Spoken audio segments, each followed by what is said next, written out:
The only people who don't want to disclose the truth are people with something to hide. It is. We are, and good morning, everyone. 5 minutes after the hour of 8:05, Thursday morning, 3 May 2012. I'm Peter Boyles. Glad you're here. Chance for T-storms, 81 the high, 52 tonight, 83 Friday, 84 on Saturday. Tomorrow, midnight at Peking, which was this wonderful book about a murder that took place during the end of the, almost coming to the end of what comes upon the Kuomintang about Chiang Kai-shek, the communists, but the Japanese are in Japan. It's a true story. Coming up in about a half an hour, Jeff Lord will be with us. There are two Obama stories. You can go to our website this morning, khow.com, click on my name, and you'll see where you can jump over to, in the blogosphere, to this fellow. His name is Brooks Bain. And ladies and gentlemen, please say good morning. Welcome back. Bob Unruh covered it this morning. The reward for Obama's records. Robert, good morning. Good morning. Thank you for allowing me to join you. It's my pleasure. Just talk to the audience and what's taking place here and how you dope all this out. This is the reward for Obama's records, and of course, we reported, you've reported, there have been a lot of people who reported on not just the birth certificate issue, but the multitude of records from Barack Obama, typical records, the marriage records, adoption records, school records, and things like that have been concealed. Barack Obama even has gone to court to keep concealed his college records. I don't know if you recall, but one of the court cases, a good many months ago, had actually obtained a subpoena for the Occidental college records, and the White House immediately dispatched attorneys to quash that in California. So this blogger, this website went up some time ago, and it was anonymous, and it was offering $10,000 for anyone who could produce the verifiable records from Occidental or Columbia or Harvard. And of course the report now is that we now know who one of the people behind that website is. What I think is fascinating is, and by the way, you can go and see that, and you could also contribute if you want to raise the reward. There's a page there to go with that. Right. As we all know from the days of the Old West, or how much money was offered for the killing of Osama. What was it? It got up to a couple million on Osama, didn't it? Yeah, I don't know the exact figure. My recollection was that it was at the $2 million range or something. I thought so as well, and that this fellow they're trying to get the guy, this doctor. I don't know. It's a different story, but as more money is offered, then more people will go for the money. In other words, if it's $5, nobody's going to care. But at 25,000 or 30,000 or 100,000, I think more people will care. Yeah. Now, as you pointed out, during his presidential campaign, the run itself, the tenure in the Oval Office, this president has not allowed anyone, or has never allowed the release of all these, they're called verifies or verifiables, personal documents that really we know about. I mean, I have made the case, others have made the case. We know more about George Washington. We know more about Buchanan or Fillmore than we know about this man. Right. In this day and age. And that in and of itself, in an internet age when documents like this for high-profile politicians, for prominent leaders, for things like that, they generally become revealed in due course. Mm-hmm. Whether it's a supporter wanting to get some information out that's supportive of the candidate or politician, or whether it's the opposition wanting to bring out something that's negative. Indeed. I mean, between the two, they cover everything usually. Do you think here's an aside question? Do you think Mitt Romney in this pending campaign is going to ask for any of this? Just my personal opinion and my guess would be probably not. And that goes back to what you've covered so thoroughly in the past, and that is why are not some of the people who want, in all other areas they say, let's follow the Constitution, let's do it right, and why have they not done this? I mean, you've covered that thoroughly. It's interesting. It's almost a little past a year ago. Donald Trump's running in the presidentials, and of course his book and the rest of those stuff. And Judith Corley, who was a private sector attorney, flies to Hawaii on a night flight, picks up 2, quote, certified copies, albeit they're PDF files, and comes back, and they dropped them at a press conference. Robert Bauer, who was then the White House counsel, was there. This press briefing, I was reading all of this last night, and it was Savannah Guthrie who made how she felt the raised seal, which was going to be impossible. That's how the media treated. That was NBC, by the way. Mm-hmm. And now you and I can download it. We can look at this.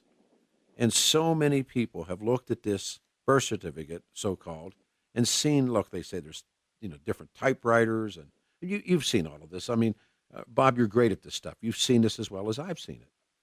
Right. So, I mean, what are we watching happen? Well, I think that what's happening at this point is that there are, I think, the curiosity over what actually happened in the history for Barack Obama Mm-hmm. is starting to expand. People who blew off the birth certificate originally, Mm-hmm. The issues, and of course that's a whole day's long conversation if you want to get into that, with Sheriff Arpaio getting involved in all of that. But the point is that a lot of people who had no inclination really to pursue those types of questions, all of a sudden they're raising their eyebrows and saying, well, why don't we know this? Mm-hmm. Why don't we know A? Why don't we know B? Why don't we know C? Mm-hmm. And because typically for a prominent world leader, these types of bits of data do come out. Like I said, either the supporters are promoting them, or the detractors are criticizing. And between the two, they generally cover everything. It's interesting in looking at Sheriff Joe, what the media does, instead of questioning what the sheriff is presenting, they question his motives. They call him a racist. Right. And so, I mean, I'm fascinated by the ability to call someone a racist. I've been called a racist so many times. It's like I'm so over it.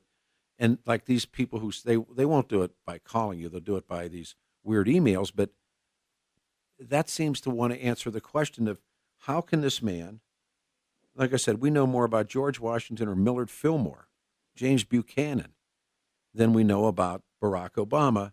And the fact that I can say that now is a racist statement, but now the questioning of the sheriff's motives, that he's a racist, not.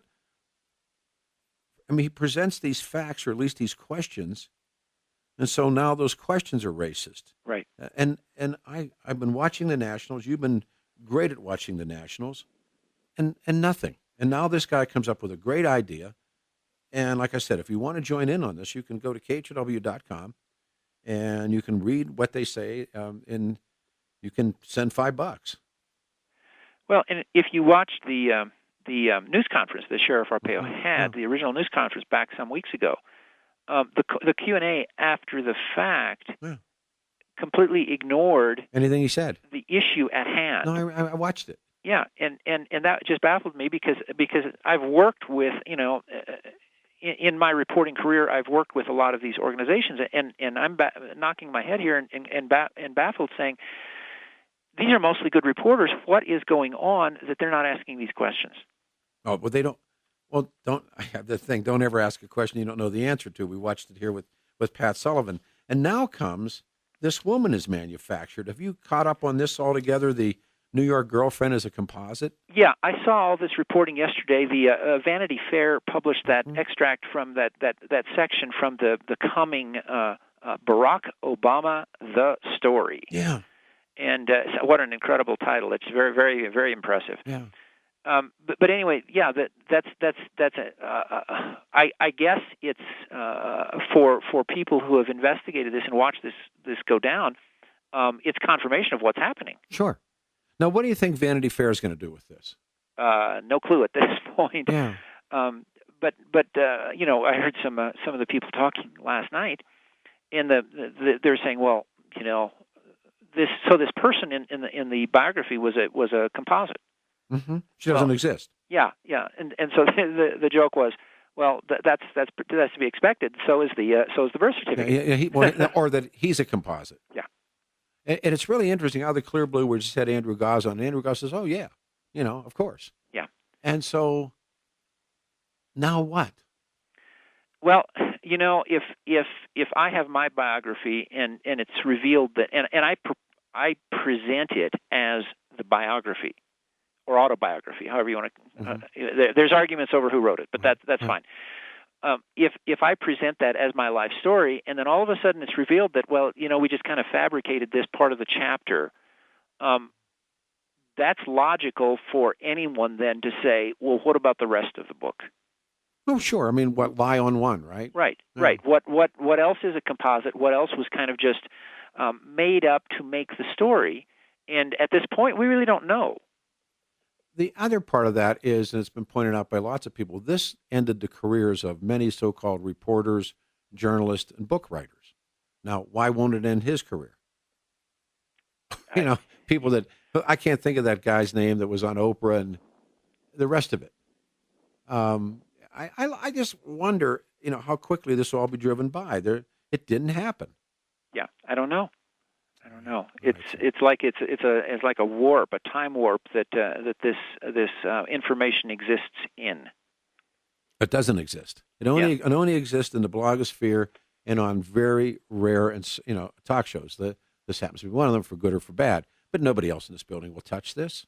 I don't know why. Either they don't want to do the work, or they want to say they got to put on the tinfoil hat. But my God, how can you run down this list of things and say, where are they, knowing damn well that they do exist someplace, and they would tell a totally different story, I believe, than the story that's being accepted. Oh yeah, I mean the jokes are rampant on the internet these days.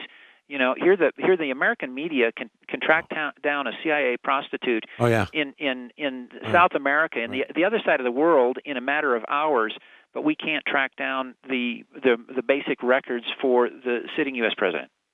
We'll talk soon. Thank you, sir, very much. Thank Bob you. Unruh. The only people who don't want to disclose the truth are people with something to hide.